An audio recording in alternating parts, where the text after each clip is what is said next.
로마서 6장 3절 4절 새 생명 새 출발이라는 제목으로 함께 말씀을 나누도록 하겠습니다.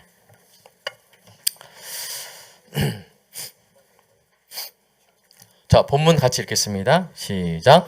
무릇 그리스도 예수와 합하여 세례를 받은 우리는 그의 죽으심과 합하여 세례를 받은 줄 알지 못하느냐.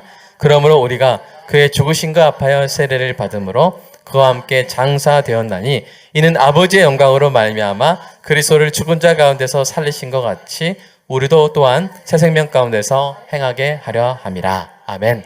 우리의 마음밭을 위해서 기도하겠습니다. 사랑의 아버지 하나님, 설교자가 성령님의 인도하심으로 성경을 정확하게 설교한다면 성도가 듣는 것은 설교자의 말이 아니라 하나님의 말씀이며 성도가 마음속에서 듣는 음성은 그리스도의 음성인 줄 믿습니다. 설교 듣는 일에 제일 되는 목표는 내 자아의 욕구를 만족시키는 것이 아니라 나의 관심을 하나님께 합당하게 돌려서 하나님을 보고 기뻐하여 하나님께 영광을 돌리는 것임을 고백합니다. 이제 설교를 통해 오늘 나에게 주시는 하나님의 말씀을 받을 때 내 마음이 옥토가 되게 하시고 성령님의 조명하심으로 어이없이 겸손하게 받아 회개할 것은 회개하고 위로받을 것은 위로받고 배워할 것은 배움으로써 백배의 열매를 맺게 하소서. 예수님의 이름으로 기도합니다. 아멘. 우리는 지난 시간에 죄에 대하여 죽은 우리의 상태를 살펴봤죠. 사랑하는 여러분, 일주일 동안 죄에 대하여 죽었고 하나님께 대하여 살아있는 그리스도인으로 여러분 잘 지내셨습니까? 저는 그와 같은 삶을 지키는 것을 오늘의 구원이라고 불러보겠습니다. 오늘의 구원. 오늘의 구원을 받는 방법은 이와 같은데요. 1, 2, 3번 한번 읽어볼게요. 시작. 나에게 여전히 죄성이 있음을 인정하고 경계하자. 예수님이 내 죄에 대하여 죽으셨기에 나도 내 죄에 대하여 죽었고 그래서 결코 일생활로 돌아갈 수 없음을 기억하자. 예수님의 마음을 품고 순종하여 오늘의 구원을 받자. 네, 이렇게 우리가 오늘의 구원을 받아야 됩니다. 오늘의 구원은 죄 짓는 습관과 유혹에서 벗어나 예수님과 합하여 세례받은 사람에게 합당한 삶을 사는 것이죠. 그러니까 그리스도인답게 오늘을 사는 것입니다. 예를 들면 우리에게 다투고 시기하는 죄성이 있을 수 있잖아요. 그러면 먼저 그것을 그 전에 이 죄성이 있음을 인정하고 경계하는 것이죠. 그리고 그 다음에 예수님이 내 죄에 대하여 죽으셨기에 나도 내 죄에 대하여 죽었고 그래서 결코 다투고 시기하는 옛생활로 돌아갈 수 없음을 기억하는 것입니다. 그리고 예수님의 화평과 겸손의 마음을 품고 순종하여 오늘의 구원을 받는 것이죠. 다시 그래서 다 합쳐서 이런 법입니다. 나에게 여전히 어떠한 죄성이 있음을 인정하고 경계하는 것입니다. 두 번째, 예수님이 내 죄에 대하여 죽으셨기에 나도 내 죄에 대하여 죽었고 그래서 결코 그러한 옛생활로 돌아갈 수 없음을 기억하는 것입니다. 마지막 세 번째, 예수님의 선한 마음을 품고 순종하여 오늘의 구원을 받는 것입니다. 여러분, 우리는 오늘도 구원이 필요함을 인정하시기 바랍니다. 매일 구원이 필요한 거예요. 이것을 기억하여 강력하고 거룩한 동기로 신앙생활하는 은혜가 있기를 주님의 이름으로 축복합니다. 지난 시간의 내용을 압축하면 2절에 죄에 대하여 죽은 우리의 의미는요. 예수님이 우리의 죄에 대하여 죽으셨을 때 우리가 우리의 죄책과 옛 생활에 대하여 죽었다는 것이죠. 거룩한 생활을 여는 열쇠는 우리의 체험이나 감정이 아니라 우리에게 이미 일어난 일에 대한 지식인 줄로 믿습니다. 우리가 옛 생활로 돌아갈 수 없음을 알아야 하는 것이죠. 우리 세연이와 동아와 대현이는 옛생활로 돌아갈 수 있어요? 없어요? 돌아갈 수 없다는 것이죠. 우리가 옛생활로 돌아가려고 하는 것은 뭐 같다 그랬어요? 어른이 아기가 되려고 하는 것과 같습니다. 유부남이 총각이 되려고 하는 것 같아요. 유부녀가 처녀가 되려고 하는 것과 같습니다. 풀려난 죄수가 굳이 교도소로 돌아가려고 하는 것과 같습니다. 자유를 얻은 사람이 다시 노예가 되려고 하는 것과 같죠. 아버지께 돌아온 탕자가 다시 쥐엄 열매를 먹으려고 돼지우리로 돌아가는 것과 같습니다. 여러분, 그럴 수 있습니까? 그럴 수 없습니다. 예수님의 십자가 보혈로 죄에 대하여 죽은 우리는 결코 옛생활로 돌아갈 수가 없습니다.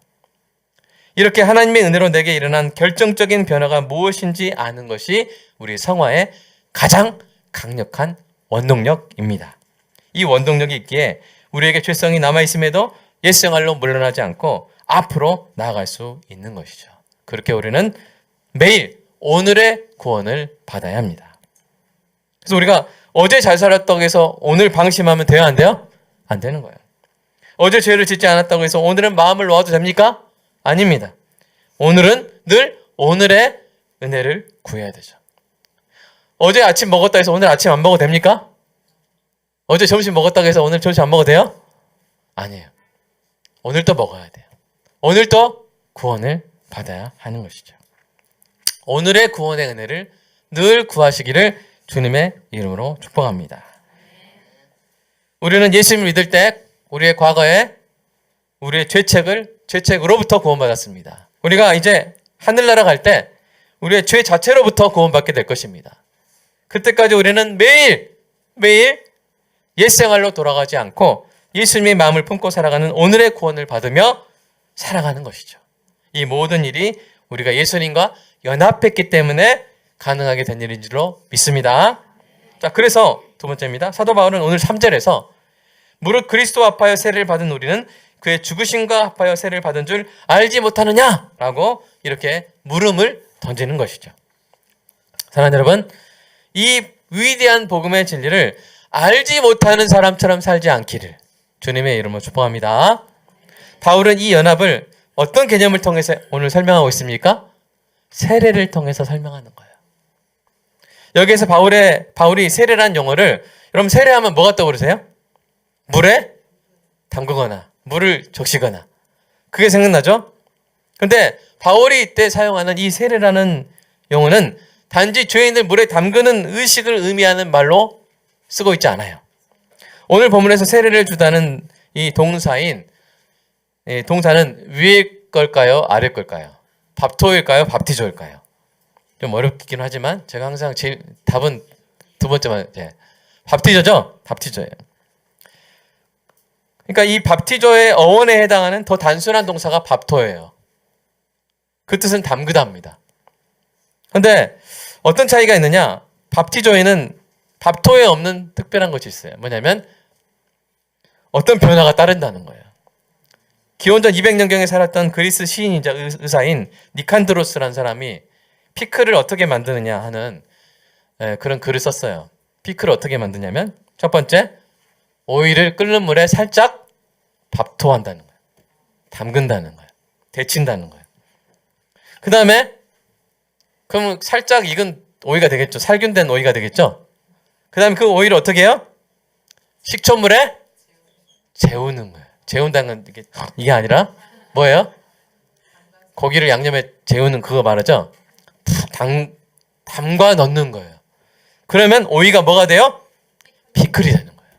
그러니까 뭐가 반드시 따르는 거예요? 변화가 따르는 거예요. 사실 담갔다가 건지는 게 아니라 푹 담궈가지고 이전의 오이로 돌아갈 수 있어, 없어요? 피클이 되어버린 거예요. 변화를 수반한 연합이 되는 것이죠. 그래서 사도 바울은 이 밥티조라는 단어를 사용했습니다. 갈라디아에서도 이렇게 사용했죠. 여기서 세례할 때 밥티조가 들어가요. 읽어볼까요? 시작. 누구든지 그리스도와 합하여 세례를 받은 자는 그리스도로 옷 입었느니라. 예. 이것도 단순히 담그는 게 아니에요. 그리스도 합하여 세례를 받은 사람은 사람이 옷에 들어가듯 그리스도 안에 재워지는 거예요. 그러니까 양념에 고기를 재우듯 그리스도 안에 우리가 푹 재워지는 거예요. 이전으로 돌아갈 수 있어요? 없어요? 없어요. 이렇게 세례는 변화가 반드시 따르는 연합이에요. 우리는 그리스도와 연합되기 전으로 돌아갈 수 있어요? 없어요? 없어요. 완전히 변해버려요. 그리스도 안에 있으면, 누구든지 그리스도 안에 있으면 뭐라? 새로운 피조물이라. 새로운 피조물이 되는 거예요. 자, 우리는 오이입니까? 피클입니까? 우리는 피클이 되는 거예요. 그리스도의 인격에 소속되면서 그 안에 푹 잠기면서 일어나는 변화입니다. 이 변화에는 불가분 옛사람의 죽음이 포함되어 있는 것이죠. 마치 우리가 이제 배추를 담글 때 딱 소금 뿌리고 재워버리면 배추가 뭐 숨이 죽는다 그런가요? 옛날에 그게 딱 죽죠? 그 새로운 배추가 아니라 뭐가 돼요? 김치가 되잖아요. 그죠? 그래서 우리 옛사람은 그리스도가 죽으실 때 우리가 연합했기 때문에 그리스도와 함께 죽고 우리는 새 생명으로 태어나는 거예요. 그래서 오늘 본문에서 그리스도 예수와 합하여 세례를 받은 우리는 그의 죽으심과 합하여 세례를 받았다고 설명한 것입니다. 자, 근데 오늘은 더 나갑니다. 사도 바울이. 세 번째요. 우리가 받은 세례가 그리스도의 죽으심과 합하여 받은 세례라는 표현도 강력하죠. 그렇죠? 아니 내가 죽었다니, 내 옛사람이 죽었다니, 이제는 변화를 불가분적으로 수반하는 우리가 연합 가운데 내가 있구나. 이것도 강력하지만 사도 바울은 무슨 표현을 더 나아가서 하냐면 4절을 다시 한번 읽어볼까요? 4절 시작. 그러므로 우리가 그의 죽으심과 합하여 세례를 받음으로 그와 함께 장사되었나니. 예, 그와 함께 장사되었나니. 우리 이제 통합예비니까 유초등부 아이들이 있으니까 제가 설명할게요. 장사됐단 말이 세졌단 말이에요, 매장됐단 말이에요. 예, 용의신이 장사됐단 말은 세졌단 말이 아니에요. 매장이 됐단 말이에요. 자, 예수님과 함께 매장이 된 거예요. 무덤에 붙였다는 거예요. 여기에 바로 오늘 본문의 첫 번째 강조점이 있습니다. 여기서 장사됨이 강조되는 것은 뭐예요? 장사됨은 어떤 의미가 있는 겁니까? 우리가 이제 하관식을 할 때 어떤 의미가 있는 거예요? 죽은 사람을 흙 속에 넣고 그 다음에 뭐래요? 흙을 덮죠. 그럼 뭘 의미해요? 분리를 의미하는 거예요. 시체가 땅 속에 묻힐 때 그 시체는 이 세상과 단절되는 거예요. 그러니까 우리의 옛사람이 묻혔다, 아예 매장돼 버렸다, 장사돼 버렸단 말은 이제 그 옛사람과 나는 상관이 있다는 거 없다는 거예요. 상관이 없다는 거예요. 이 사실을 통해 사도 바울은 우리가 죄와 사망의 통치에서 완전히 벗어나, 그 사망이나 죄가 갖는다면 내 껍질을 가진 거예요. 내 허물을 가진 거예요. 이제 우리는 은혜의 나라로 완벽하게 옮겨진 줄 믿으시기 바랍니다. 사랑하는 여러분, 우리는 예수님과 연합하여 죄에 대하여 죽었을 뿐 아니라 아예 장사됐습니다. 아예 무덤에 묻혔어요. 이것이 세례의 진정한 의미입니다. 여러분 예수님 믿으셨습니까? 그 다음 여러분의 옛사람 어디 있어요 지금? 묻혀 있어요. 땅바닥에 묻혀 있어요. 이제 여러분은 오직 예수님 안에 재워져 잘 푹 당겨가지고 변화된 삶을 살게 된 줄로 믿으시기 바랍니다. 그러니까 우리가 무덤을 파면 돼요, 안 돼요? 보고 싶다 옛사람, 그땐 잘 나갔는데 하면서 다시 막 파고 막. 일생활로 돌아갈 생각도 하지 마시기 바랍니다. 예수님과 합하여 세례를 받은 여러분은 죄에 대해 죽었을 뿐 아니라 아예 죄에 대하여 장사되었음을 기억하시기 바랍니다.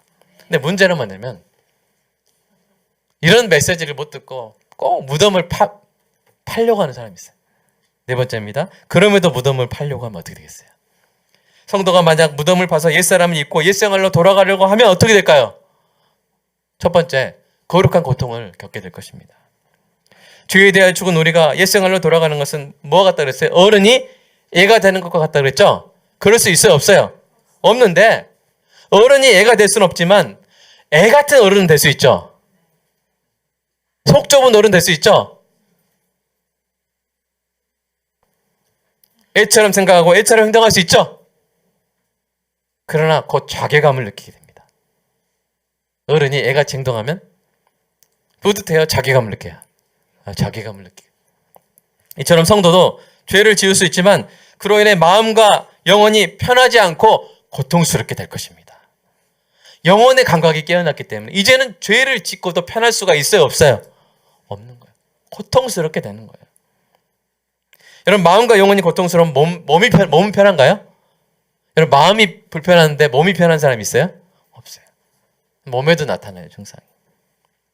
거룩하신 성령님께서 여러분 안에 계시기에 끊임없이 거룩한 고통을 느끼게 될 것입니다. 그래서 하나님의 사람이었던 다윗이 밧세바를 범하고 그 남편까지 죽인 후에 엄청난 끔찍한 고통을 당했는데 그것을 이렇게 고백했어요. 같이 읽어볼까요? 시작. 내가 입을 열지 아니할 때에 종일 신음함으로 내 뼈가 쇠하였도다. 주의 손이 주야로 나를 누르시오니 내 진액이 빠져서 여름 가뭄의 마름같이 되었나이다. 네. 여러분 통증은 감각기관이 살아있다는 증거죠? 옆에서 꼬집었는데 안 아프면 그 사람 지금 건강한 거예요? 문제 있는 거예요? 한번 살짝 꼬집어보세요. 옆에서. 아파요? 살아있어요? 너무 세게 꼬집지 마세요. 살아있는 거예요. 아픈 건 뭐야? 살아있는 거예요. 죄를 짓고 마음이 고통스러운 건 뭐예요? 그 사람이 살아있다는 거예요. 여러분 안에 거하시는 성령님께서 거룩한 고통을 주신다면 감사함으로 회개하고 무덤에서 나와서 새 생명 가운데 다시 행하는 은혜가 있기를 주님의 이름으로 축복합니다. 근데 문제는 뭐예요? 이런 고통을 겪음에도 불구하고 무시하고 계속 죄를 짓는 거예요. 계속 무덤을 파는 거예요. 그럼 두 번째, 사랑의 징계를 받게 될 거예요. 이렇게 거룩한 고통을 겪었음에도 만약 하나님의 인도하심을 거부하고 계속 무덤을 파고 들어가면 어떻게 될까요? 우리가 계속 죄 짓는 옛생활로 돌아가려고 한다면 하나님이 어떻게 하실까요? 여러분, 죄는 자기 파괴적 속성이 있어요. 죄 지으면 먼저 그 자체의 결과가 나를 해롭게 해요. 우리 인생을 돌아보면 하나님은 정말 은혜를 계속 부어주셨는데 계속 누가 망쳤어요? 네, 진짜 솔직하시네. 맞아요. 제가 망쳤어요. 하나님이 다 해주셨는데 또 해주실 거였는데 의지하지 못하고 제가 망쳤어요. 저만 그래요? 우리가 다 그래요. 내가 망치는 거예요. 그러니까 죄는 자기 파괴적인 속성이 있기 때문에 하나님 만약 우리가 죄 가운데 있고 계속 무덤을 파는데 계속 두시면 그건 사랑하지 않는 거죠. 막으셔야 되는 거예요. 사랑하니까 징계하심으로 막으시는 거예요. 우리가 죄 짓는 선택을 아예 못하게 우리의 자유의지를 뺏어가시지는 않겠지만 그러나 우리가 죄 가운데서 더욱더 비참해지지 않도록 방치하지도 않으시는 것이죠. 따라서 하나님은 두 가지 중 한 가지 방식을 사용하실 것입니다. 우리가 계속 무덤을 파고 들어가면요, 먼저 하나님이 우리를 징계하셔서 우리가 죄 짓게 된 것을 후회하고 그 죄의 무덤에서 건져달라고 하나님께 기도하게 하실 거예요. 징계하셔서. 자, 모든 고난은 징계가 아닙니다. 모든 병은 징계가 아닙니다. 그러나 병 중에 일부는 징계일 수 있어요. 여러분이 병에 걸린 분들 징계받았다고 하면 절대 안 돼요. A는 B지만 B가 A인 건 아니에요. 자, 아시겠죠? 더 어렵게 만들었나요? 자, 여러분, 근데 어떤 우리가 당하는 고난 중에서는 하나님의 징계도 있다는 거예요. 왜 주세요? 우리를 사랑하시니까. 잠언 말씀에 그 답이 있어요. 읽어볼까요? 시작. 대저 여호와께서 그 사랑하시는 자를 징계하시기를 마치 아비가 그 기뻐하는 아들을 징계함 같이 하시느니라. 네. 사랑하기 때문에 징계하시는 줄로 믿습니다. 그래서 우리를 죄악의 구덩이에서 건지시는 거예요. 계속 있으면 더 망하니까. 바라기는 징계를 받기 전에 돌이키는 저 여러분이 되기를 간절히 소망합니다. 그러니까 고통스러울 때, 마음이 고통스러울 때 그때 얼른 회개하고 돌아오는 거예요. 우리가 굳이 맞고 돌이켜야 됩니까? 안 맞고 돌이키는 은혜가 있기를 간절히 소망합니다. 근데 제가 이 두 번째를 동그라미 2번을 이렇게 전하는 것은 좀 마음이 쉽지 않은데요. 근데 이런 경우도 있다는 거예요. 예외적으로. 거듭되는 징계도 듣지 않으면 하나님이 최후 수단을 사용하실 수도 있어요. 사도 바울은 고린도 교인들에게 이렇게 편지했죠. 자세히 한번 읽어보세요. 시작. 그러므로 너희 중에 약한 자와 병든 자가 많고 잠자는 자도 적지 아니하니 우리가 판단을 받는 것은 주께 징계를 받는 것이니 이는 우리로 세상과 함께 정죄함을 받지 않게 하려 하심이라. 네, 고린도 교인 중에 몇 사람이 성찬식을 욕되게 함으로써 하나님이 실제로 그들 가운데 며칠 하늘로 데려가셨어요. 이 원동력이 있기에 우리에게 이 잠자는 이란 말이 죽은이란 말이에요. 여러분, 그 이유가 무엇이었습니까? 세상과 함께 정죄함을 받지 않게 하려 하심이라. 그러니까 세상과 함께 정죄함을 받는다는 것은 뭐예요? 마치 택함받지 않은 사람처럼 심판받아 멸망하게 되지 않게 하시려고 더 이상 죄를 지어서 본인도 멸망하고 주변 사람들도 교회에 큰 악을 또 해악을 끼치기 전에 하나님 어떻게 하셨다고요? 데려가셨다고요. 이건 그러니까 하나님의 최후의 수단이죠. 아주 예외적인 수단입니다. 하나님이 성찬식을 욕되게 한 범죄에 대해서도 그렇게 하셨다면 죄악의 습관에서 벗어나지 못하고 계속 무덤을 파 들어가는 성도에게도 그렇게 하실 수 있을 거예요. 여러분, 그런 일은 없기를 간절히 소망합니다. 그러므로 행여 징계를 받는다면 얼른 돌아오는 저 여러분이 되기를 간절히 소망합니다. 자, 그런데 말입니다. 계속 죄를 지음에도 불구하고 거룩한 고통도 없고 사랑의 징계도 없이 그냥 마음도 평안하고 무사태평하다면 여러분, 좋아할 일이에요? 무서운 일이에요? 무서운 일이에요. 그 답도 성경에 있어요. 읽어볼까요? 시작. 징계는 다 받는 것이거늘 너희에게 없으면 사생자요 친아들이 아니니라. 예. 자녀가 아니기 때문에 받는 것이 있어요. 안 받는 것일 수 있어요. 구원받은 적이 없어가지고 거룩한 고통이 없을 수 있어요. 구원받은 적이 없었기 때문에 징계도 안 받는 것일 수 있다는 거예요. 그래서 칼빈이 이렇게 말했습니다. 읽어볼까요? 시작. 징계를 통하여 멸망으로부터 되돌리도록 부르시는 이 특권은 오로지 믿는 사람들에게만 부여된 특권이다. 네, 여러분, 만약 고통도 징계도 없다면 우리가 어떻게 해야 돼요? 두려워해야 되는 거예요. 아예 구원받은 적이 없었을 가능성이 큽니다. 그래서 우리는 그때는 만약 그런 사람이 있다면 식은땀을 흘리면서 아, 내가 정말 예수님 믿었나? 참 신앙의 증거가 나에게 있는가? 하면서 살펴봐야 할 일인 것이죠. 내가 계속 죄를 짓는데 죄를 지어도 나에게 아무 일이 없구나. 마음도 평안하고 하나님 징계도 없구나 하면서 좋아할 일이에요? 그렇지 않다는 거예요. 반대로 뒤집어서 내가 이만한 다른 사람들은 아무리 죄 지어도 잘 안 걸리는데 나는 한 번 하면 바로 걸리고 한 번 하면 바로 내가 징계받고 나는 재수가 없나? 이렇게 하면 돼요? 안 돼요? 그게 아니라 뭐예요? 특별히 사랑받고 있는 거예요. 왜요? 죄는 자기 파괴적 속성이 있기 때문에. 사랑하는 여러분, 오늘 제가 전한 이 진리를 좀 사랑으로 잘 받아들이시기를 주님의 이름으로 축복합니다. 자, 마지막입니다. 오늘 말씀의 결론으로서 4절을 다시 한번 읽어보겠습니다. 시작. 그러므로 우리가 그의 죽으심과 합하여 세례를 받음으로 그와 함께 장사되었으니 이는 아버지의 영광으로 말미암아 그리스도를 죽은 자 가운데서 살리심과 같이 우리로 또한 새 생명 가운데서 행하게 하려 함이라. 아멘. 사랑하는 여러분, 세상엔 많은 유혹이 있고요. 우리에겐 죄성이 있어요. 세상엔 유혹이 있고 우리에겐 죄성이 있어요. 그래서 그 유혹에 넘어갈 위험성이 늘 있습니다. 우리는 늘 취약합니다. 넘어지기 쉽습니다. 그러나 우리는 혼자가 아닙니다. 우리는 예수님과 합하여 세례를 받은 사람입니다. 예수님의 죽으심과 합하여 세례를 받음으로써 우리 옛사람이 아예 땅에 묻혀 장사된 사람인 줄로 믿습니다. 그러므로 우리는 결코 옛생활로 돌아갈 수 없습니다.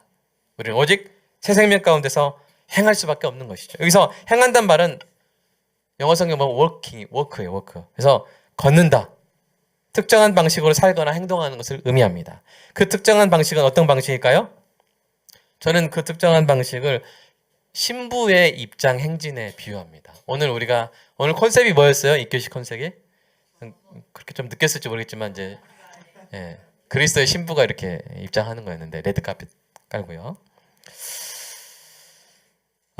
결혼식을 치러본 남자라면 그리스도께서 우리를 그리스도의 신부로 비유하신 그 의미를 조금이나마 이해할 것이에요. 결혼해 본 적이 없는 분들은 상상해 보시기 바랍니다. 여러분이 신부고 신랑이고 여기 신랑이 서 있고 저 신부가 뒤에서 레드카펫의 출발점에서 여러분을 향해 걸어온다고 상상해 보시기 바랍니다. 저 형제 곧 다가올 일이니까 상상해 보세요.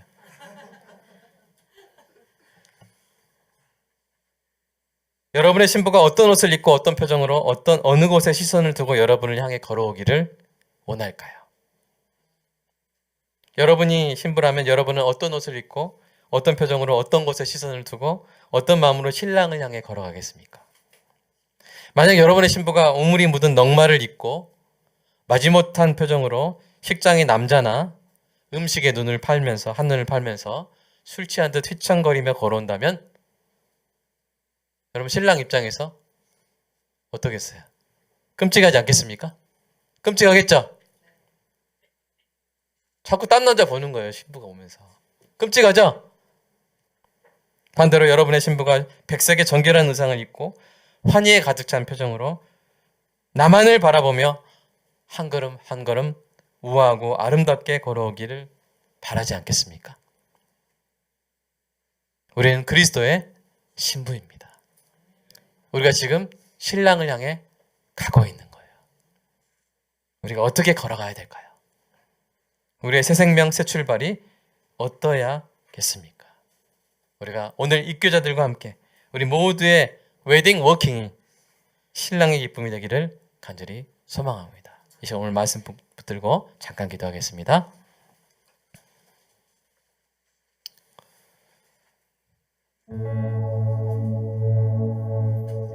우리는 이제 옛생활로 돌아갈 수 없습니다. 옛생활로 돌아가려 하면 고통스러울 수밖에 없고요. 그것도 무시하면 하나님의 징계를 받게 될 것입니다. 어찌 우리가 맞고 돌아가야 되겠습니까? 우리는 그리스도의 신부로서 정결한 의상을 입고 주님만 바라보며 우아하고 당당하게 걸어가야 될 줄로 믿습니다. 오늘 이 귀한 자녀들이 그렇게 걸어갈 것이며 우리도 그 새 생명 새 출발의 길을 아름답게 계속 걸어가는 은혜가 있게 해달라고, 늘 오늘의 구원을 받으며 살아가는 우리 모두가 되게 해달라고 이 시간 짧게 함께 기도하겠습니다. 사랑의 아버지 하나님, 감사합니다. 오늘 새 생명 새 출발 하나님 시작한 존귀한 우리 입교한 자녀들, 우리가 그 가는 길을 축복했습니다.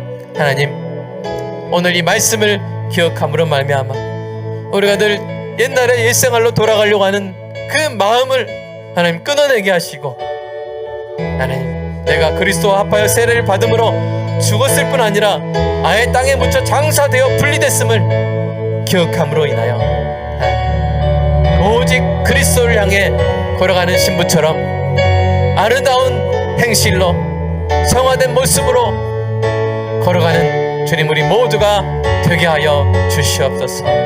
주님, 오늘의 구원의 은혜를 우리에게 부어주시옵소서. 오늘 우리가 구원받게 하여 주시옵소서. 오늘 우리가 구원의 은혜를 받게 하여 주시옵소서. 매일 그렇게 날로 더욱더 하나님을 의지하며 나아가는 우리 모두가 되게 하여 주시옵소서. 주님, 감사합니다. 오늘도 구원의 은혜를 구하는 존귀한 성도들 위해 풍성히 부어 승리하고도 남게 하여 주시옵소서. 감사합니다.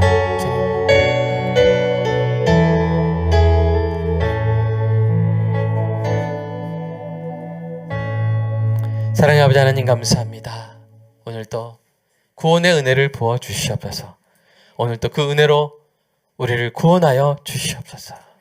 우리 옛사람이 그리스도와 함께 합하여 세례받아 죽었을 뿐 아니라 아예 장사된, 우리와 분리된 놀라운 이 사실을 기억하게 하여 주시옵소서.